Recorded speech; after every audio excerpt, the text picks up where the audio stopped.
오늘 함께 은혜 받을 말씀은 창세기 49장 23절로 27절까지 말씀을 제가 봉독해 드립니다. 활 쏘는 자들이 그를 심히 괴롭게 하고 그를 쏘며 그를 미워하였으나 그의 활이 강하고 그의 손의 팔이 야곱의 능하신 하나님의 손으로 말미암아 강하게 되었나니 거기서부터 목자 곧 이스라엘의 돌이 나오는도다. 그것은 곧 내 아버지의 하나님으로 말미암나니 그분께서 너를 도우실 것이요 또 전능자로 말미암나니 그분께서 네게 복을 주시되 위로 하늘의 복과 아래 놓인 기품의 복과 젖가슴의 복과 태의 복을 주시리로다. 내 아버지의 복들이 내 조상들의 복들보다 나아서 영전하는 산들의 가장 먼 경계까지 이르렀도다.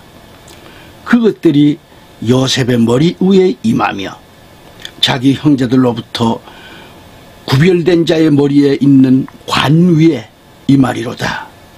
베냐민은 이리같이 먹이를 강탈하리니 그가 아침에는 탈취한 것을 먹고 저녁에는 노력한 것을 나누리로다. 이들이 다 이스라엘의 12지파니라. 이같이 그들의 아버지가 그들에게 말하고 그들을 축복하되 각 사람의 복에 따라 그가 그들을 각각 축복하였더라. 또 그가 그들에게 명령하여 그들에게 이르되 내가 내 백성에게로 거두어지리니 헷족속 에브론의 밭에 있는 굴에 내 조상들과 함께 나를 묻으라. 이 굴은 가나안 땅에 있는 마모리 앞에 막빌라 밭에 있노라. 아브라함이 이 밭을 헷족속 헤브론의 밭과 함께 사서 소유 매장지로 삼았으므로 아브라함과 그의 아내 사라가 거기 묻혔고 이삭과 그의 아내 리브가도 거기 묻혔으며 나도 레아를 그곳에 묻었노라.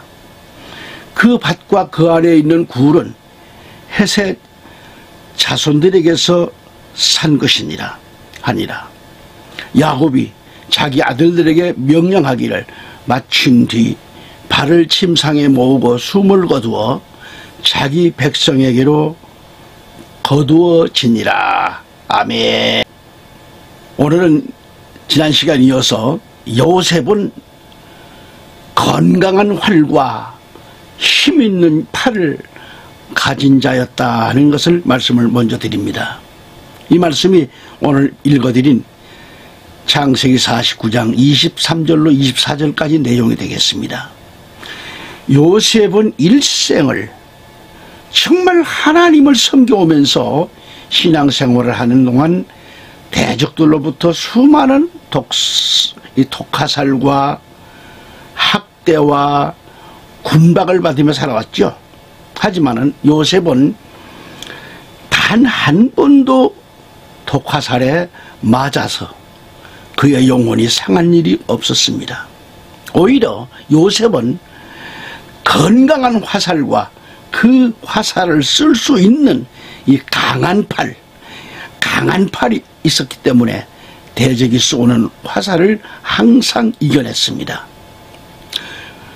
오늘 이 말씀을 듣는 애청자 여러분, 요셉과 같이 건강한 영의 화살과 그것을 사용할 수 있는 힘있는 영의 팔을 소유할 수 있기를 우리 구주 예수 그리스도 이름으로 축원합니다. 셋째로 요셉에게서 이스라엘의 목자가 난다라는 것이죠. 창세기 49장 24절 말씀입니다. 그러니까 이스라엘의 반석인 목자는 틀림없이 메시아입니다. 유다 지파에서 말한 실로도 메시아이고 요셉에게서 날 이스라엘의 반석인 목자도 분명한 목자죠. 목자입니다. 그러면 메시아가 둘이 난다는 말인가? 아니죠. 우리는 이 문제를 영적인 의미로 봐야 합니다. 즉 유다는 혈통적인 면에서 메시아를 배출할 것이고, 요셉은 영적 신앙 면에서 장자의 명분을 가지고 메시아를 배출한다는 것을 가리키고 있는 거죠.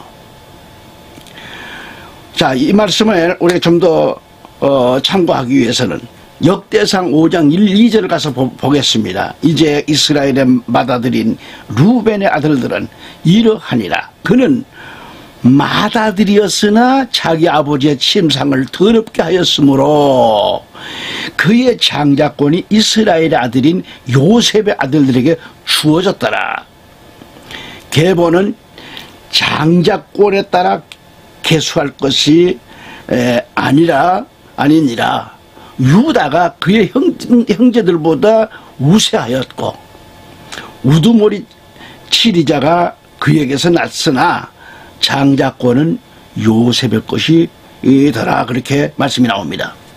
그러니까 요셉이라고 하는 것은, 요셉은 출생 순서로 볼 때는 뭐죠? 야곱에게서 11번째로 태어난 그 지각생이면서도 기라성 같은 숱한 형들을, 지금 그 형들이 누구예요? 루벤이나 유다 등등 말이죠. 쭉 나오죠. 모두 이를 제치고, 기라성 같은 형님들을 제치고 당연 신앙의 1인자가 됐다라는 것이죠. 실로 이렇게 되기까지는 숱한 시련을 지불하고 얻어냈다는 것입니다. 그런 얘기입니다. 그 다음에 요셉은 조상들보다 나은 축복을 받은 자입니다. 창세기 49장 25절로 26절 두 절을 봅니다. 그것은 곧 내 아버지의 하나님으로 말미암나니 그분께서 너를 도우실 것이요, 또 전능자로 말미암나니 그분께서 네게 복을 주시되 위로 하늘의 복과 아래 놓인 기품의 복과 젖가슴의 복과 태의 복을 주시리로다. 26절에 내 아버지의 복들이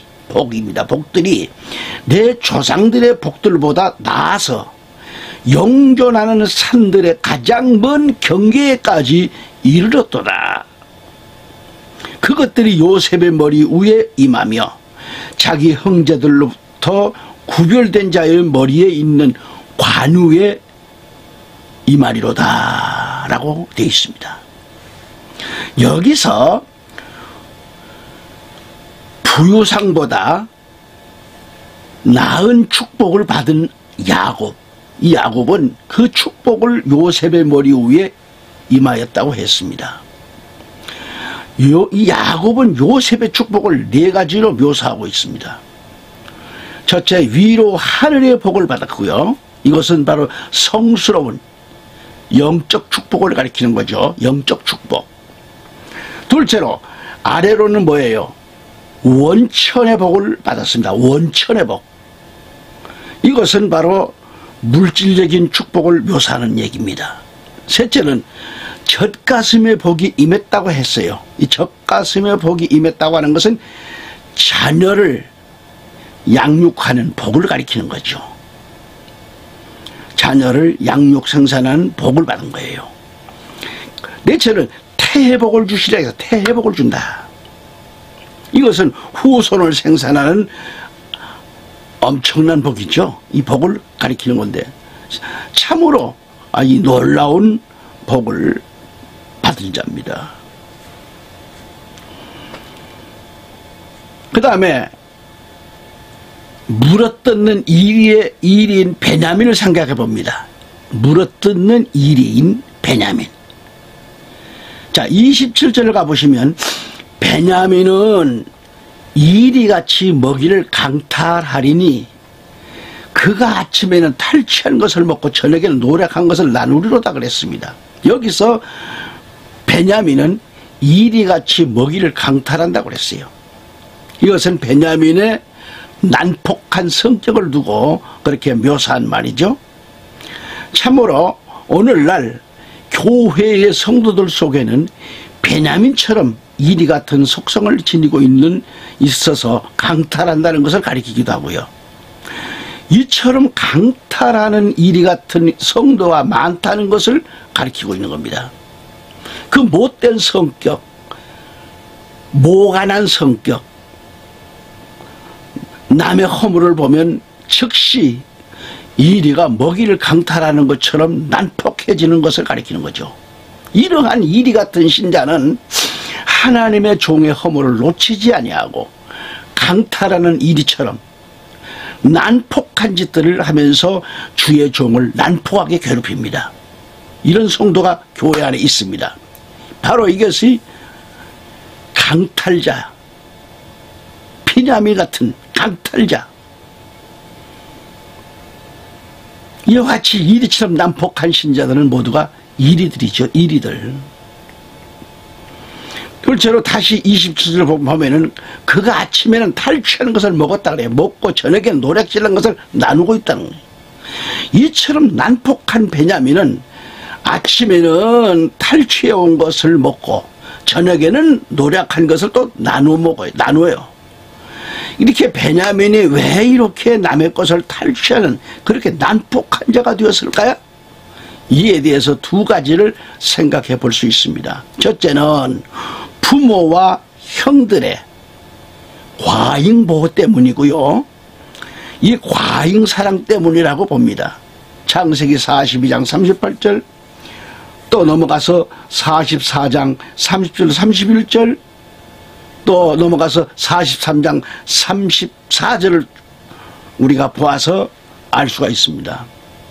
다시 말해 야곱은 자기 생명과 같이 베냐민을 사랑했고 형들도 자기의 자식들과 그리고 자기의 몸을 담보할 만큼 베냐민의 생명을 아꼈어요. 아꼈는데 또 요셉도 다른 형제들보다도 베냐민을 5배는 더 사랑했습니다. 확실히 과잉보호는 자식을 망치기 쉽다고 하는 것을 여기서 알 수가 있는 거죠. 둘째로 생각할 것은 뭐냐? 베냐민은 부모 형제들의 엄청난 이것을 잘 간직하지 못했습니다. 엄청난 것을. 사랑이란 받는 것이 문제가 아니라 받은 것을 지키는 것이 문제지요.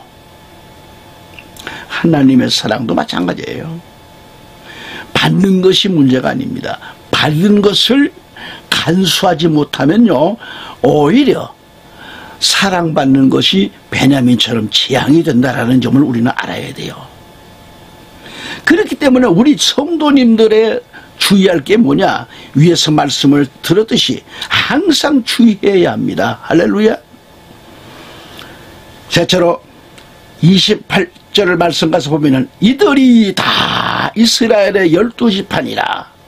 이같이 그들의 아버지가 그들에게 말하고 그들을 축복하되 각 사람의 복에 따라 그가 그들을 각각 축복하였다라 라고 했습니다. 아멘. 이것은 뭐냐? 아버지 야곱이 12아들들의 분량대로 축복을 해줘요. 그걸 묘사하고 있는 겁니다. 그래서 야곱의 아들들은 각자가 자기의 믿음대로 준비한 그릇대로 축복을 받은 거지요. 오늘 우리들도 마찬가지입니다. 각각 성도들은 다 자기의 신앙 분량에 따라서 축복을 받는다고 하는 이 사실을 명심하시기를 바랍니다. 내처로 29절로 33절을 볼까요? 또 그가 그들에게 명령하고 그들에게 이르되 내가 내 백성에게로 거두어지리니 해쪽 속 에브론의 밭에 있는 굴에 내 조상들과 함께 나를 묻으라. 이 굴은 가나안 땅에 있는 마므레 앞에 막벨라 밭에 있노라. 아브라함이 이 밭을 해쪽 속 에브론의 밭과 함께 사서 매장지로 삼았으므로 아브라함과 그의 아내 사라가 거기 묻혔고 이삭과 그의 아내 리브가도 거기 묻혔으며 나도 레아를 그곳에 묻었노라.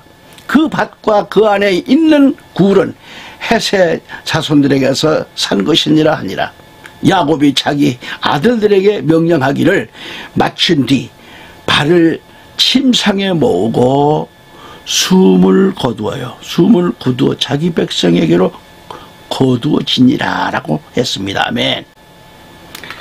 다시 29절로 33절의 핵심은 매장지에 대한 야곱의 유언이며 부탁이에요. 그런데 야곱은 매장지를 말하면서 자식들에게 최후의 부탁을 합니다. 그게 기록되어 있는 겁니다. 첫째는 야곱은 매장지에 대해서 유언하시면서 아들들에게 다시 한번 약속의 땅에 대한 신앙과 사상을 심어주고 있는 거죠. 자식들에게. 그러니까 29절 32절 내용이죠. 우리는 여기서 야곱의 위대한 신앙정신 이 두 가지를 명심해야 할 것입니다. 둘째로 야곱은 일생 동안 어느 곳에 살든지 하나님께서 주신 약속을 잊지 않고 그 약속의 말씀을 가슴 깊이 간직하면서 살아왔다는 것. 이것은 우리의 신앙의 근본이고요. 표본이 아닐 수 없습니다. 표본이에요. 그래서 오늘의 성도들은 주일마다 하나님의 말씀을 듣고 나서 얼마나 마음에 간직하며 살되 내 가족들, 자식들에게 가르치며 사는 것인가, 그렇게 살고 있는지요. 오늘 말씀을 명심해 보시기 바랍니다. 또한 우리는 아브라함의 하나님, 이삭의 하나님, 야곱의 하나님이라 하고 3대째 계속해서 불리워진 것은 결코 우연이 된 일이 아니라는 거죠. 오직 신앙의 전수, 이 전수가 철저하게 이루어졌기 때문에 가능했다라고 하는 것이죠. 샬롬. 크게 두 번째로 모세는 여기서 야곱의 최후를 두 가지로 의미 있게 다루었습니다. 첫째 33절에 보시면 야곱이 자기 아들들에게 명령하기를 마친 뒤 발을 침상에 모았다 그래서 침상에 모으고 숨을 거두더라. 그리고 자기 백성에게로 거두어지니라고 했습니다. 여기서 야곱이 아들들에게 명령하기를 마친 뒤라고 했는데 이것은 야곱이 일생 동안 자기 할 일을 모두 끝내놓고 유언하고 있음을 묘사하고 있는 겁니다. 원래 지난 시간에 야곱의 유언에 대해서 설교를 해드렸습니다. 엄청난 조회수를 받았습니다.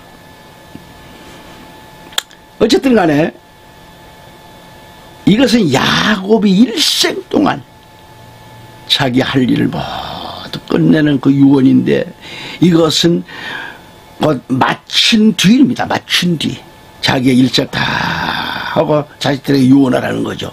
디모데후서 4장 7절 8절로도 볼 수 있습니다.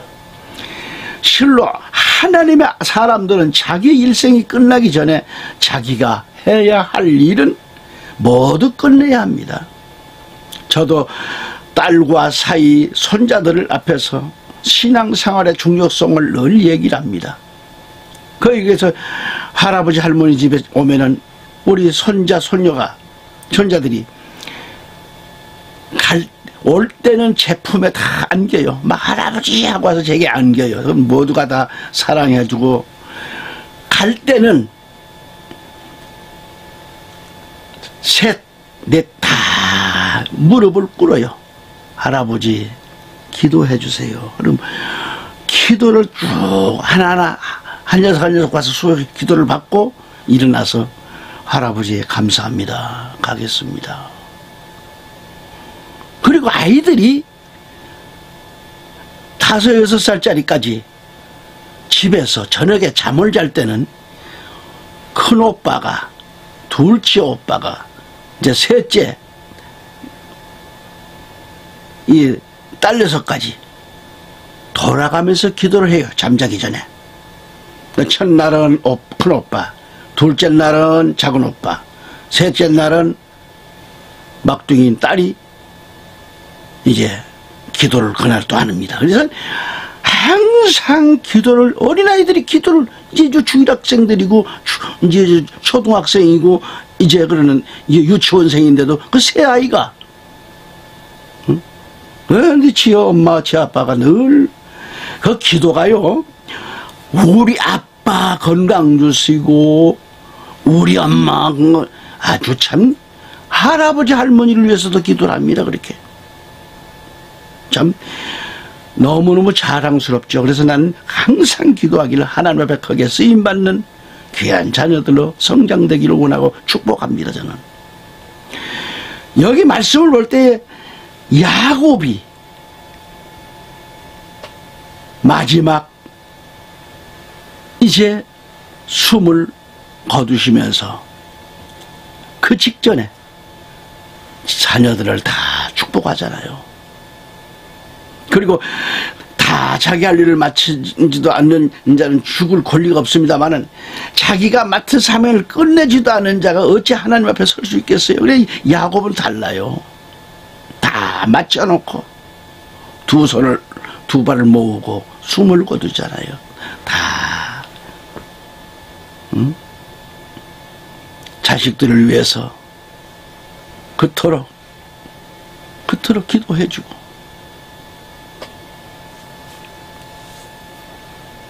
자 성도 여러분, 자기 생명을 마치기 전에는 죽을 생각도 하지 말아요.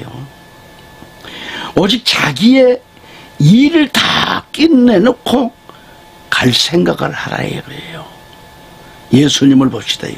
예수님은 생애 동안 해야 할 일을 모두 마치신 뒤에 친히 영혼을 하나님께 맡기셨다고 했습니다. 요한복음 19장 30절, 누가복음 23장 46절을 여러분 참고하시기 바랍니다. 둘째는 야곱이 자기 아들들에게 명령하기를 마친 뒤 발을 침상에 모으고 숨을 거두고 자기 박생애로 거두어지니라고 했습니다. 33절에. 이건 뭐예요? 하나님께서 자기에게 주신 기운을 하나님을 위해서 모두 다 쓰고 죽는 것을 묘사한 말이죠.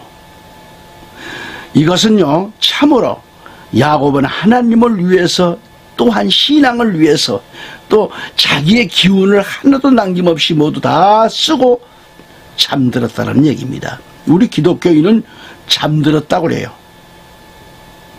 마태복음 22장 37절 38절에 보면 예수님께서 그에게 이르시되 너는 네 마음을 다하고 혼을 다하고 생각을 다하여 주 네 하나님을 사랑하라.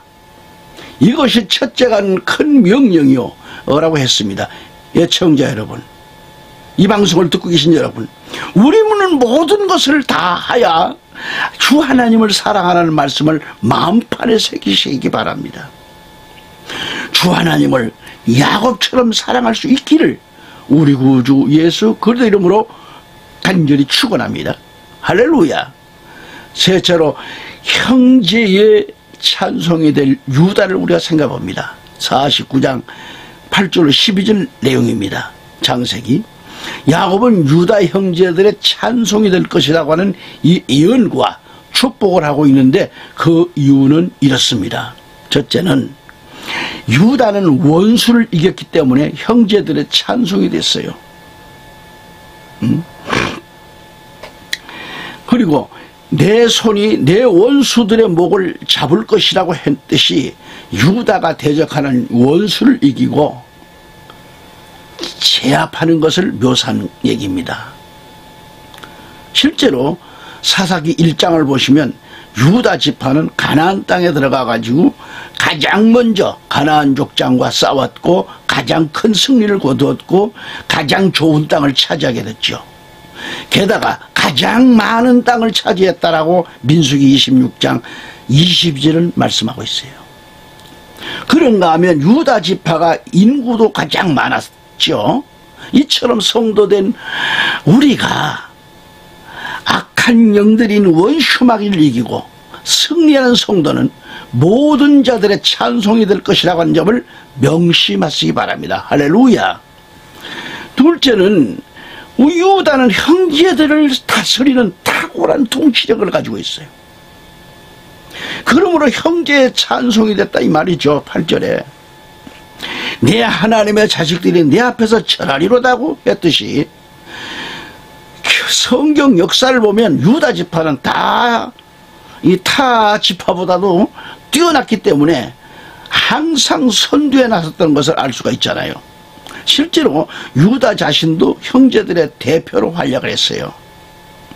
부친 야곱을 설득시킬 때도 이 유다가 앞에 나갔고요. 앞에 나섰어요. 창세기 43장 3절로 10절 내용입니다. 요셉을 설득시킬 때도 유다가 앞에 나가가지고 해결했습니다. 창세기 44장 18절 34절 내용이죠. 유다는 말하는 것만 탁월한 것이 아니라 자기 생명을 담보 잡히는 그런 희생정신 그런 면에서 탁월했다라는 거죠. 이게 내용이 창세기 43장 9절 44장 32절 33절에 나와 있습니다. 이 시대를 살아가는 우리 성도님들, 애청자 여러분, 역시 형제를 통치하는 탁월한 형제를 위해서 희생하는 탁월성을 지니고 있다고 하면 능히 형제들에게 칭찬과 찬송의 소리를 들을 것이라고 믿습니다. 그렇게 또 돼야겠죠. 셋째로 유다는 사자와 같이 강했기 때문에 형제들의 찬송이 되었다고 하는 것이 9절 내용이에요. 오늘 본문. 그러니까 유다는 형제들을 다스리는 탁월한 통치력 위에 사자같이 강한 위용을 지녔다는 것이죠. 그야말로 금상첨화라 이 말이죠. 독수리가 공중의 왕이라면 사자는 지상에서 백수의 왕입니다. 유다 지파는 지상에서 사자와 같이 가장 강한 위용을 지니고 있었고요. 늘 형제들에게 칭송의 대상이 된 것입니다. 이 시대를 살아가는 우리 성도들도 유다와 같이 강한 위용을 가져야 함을 말씀하고 있는 겁니다. 아멘. 넷째로 유다는 뭐냐? 항상 화를 가지고 있었듯이 화를 지니고 있었기 때문에 형제의 찬송이 됐어요. 10절 상반절에 이 홀이라고 하는 거, 홀이 유다를 떠나지 아니하며 법을 주는 자가 그의 발 사이에서 떠나지 아니하리니라고 했는데요. 이 말씀의 의미는 유다 지파가 계속해서 왕을 배출할 것을 묘사하고 있습니다. 홀과 지팡이는 왕의 권위와 권능을 상징하고 그런 물품들이죠. 실제로 유다 지파는 다윗을 왕의 첫 주자로 배출한 뒤에 계속해서 역대 왕들을 배출했고요. 남조 유다가 멸망하기까지 홀과 지팡이는 유다 지파를 떠나지 않았다는 것이죠. 이처럼 오늘 왕같은 제사장들이요. 누가? 성도들이죠. 왕같은 제사장들인 성도의 홀과 지팡이인 권세와 권능을 잃지 않기를 저는 바라는 겁니다. 아멘. 다섯 번째, 유다는 메시아를 배출시킬 자이기 때문에 형제의 찬송이 됐어요. 10절에 실로가 오실 때까지라고 했는데 여기서 실로는 메시아를 가리킨다고 했죠. 메시아. 창세기 3장 15절부터 시작된 메시아에 대한 계시의 노선은 한층 좁혀져서 계시되고 있습니다. 다시 말하면 여자의 후손으로 오신다고 하는 계시의 광의성은 택함을 받은 유대인 전체에 미쳤지만 이제 야곱의 예언으로 인해서 메시아에 대한 계시는 유다 지파로 훨씬 더 좁혀져서 계시되고 있음을 묘사하고 있다 그런 얘기죠. 이제부터 유다 자손들은 메시아의 가문, 이 문중으로 등장해서 그 명분에 맞게 메시아의 길을 예비하게 될 것입니다. 특히요, 유다 자손 중에서 다윗 같은 분은 메시아의 문중을 크게 빛낸 성군이죠. 여기서 유다가 메시아의 조상으로 등장할 수 있었던 원인은 뭐냐? 어떻게 봐야 할까요? 그것은 아무래도 그의 빼어난 희생신앙에서 찾아볼 수가 있다는 얘기죠. 창세기 43장 3절로 10절 내용을 보시면 압니다. 한 가지 감탄할 만한 건 뭐냐? 야곱의 깊은 영역을 가리킵니다. 영역입니다. 아주 감탄할 내용이죠. 약 2000년 후에 실현될 메시아의 성육신을 내다보고 있는 야곱의 영적 깊이에 탄복하지 않을 수 없는 거죠. 여섯째로 유다는 풍성한 영화를 누리기 때문에 형제의 찬송이 됐어요. 창세기 49장 11절로 12절까지 내용입니다. 그럼 보시면은 그가 자기의 어린 수나기를 포도나무에 매며 자기의 나귀 새끼를 좋은 포도나무에 매리니 그가 자기 옷을 포도즙에 빨며 자기 의복을 포도의 피에 빨았도다. 그의 눈은 포도즙으로 인하여 붉겠고 그의 이는 우유로 인하여 희리로다 라고 했습니다. 자, 여기서도 설명한 5가지의 조건과 더불어서 하나님께 받아 누린 이 풍성한 영화가 형제들에게 찬송이 된 겁니다. 오늘 우리 성도들도 유다와 같은 그런 신앙의 노선을 붙잡아가지고 많은 성도들에게 간증과 칭송과 찬송의 대상이 되기를 우리 구주 예수 그리스도 이름으로 기원합니다. 할렐루야. 결론입니다. 이처럼 살아가야 할 것을 알았습니다. 명심할 것은 야곱처럼 12아들을 잘 살펴서 좋은 점은 본받고 나쁜 점은 고쳐서 하나님 앞에서 버릴 것이 하나도 없는 아주 값진 신앙생활의 공적을 비축하라는 말씀이죠. 공적을 비축하는 겁니다. 오늘도 내일도 신앙생활에 본을 볼 수 있는 찬송을 받을 수 있는 복된 성도가 되시기를 우리 구주 예수 그리스도 이름으로 축원합니다. 아멘.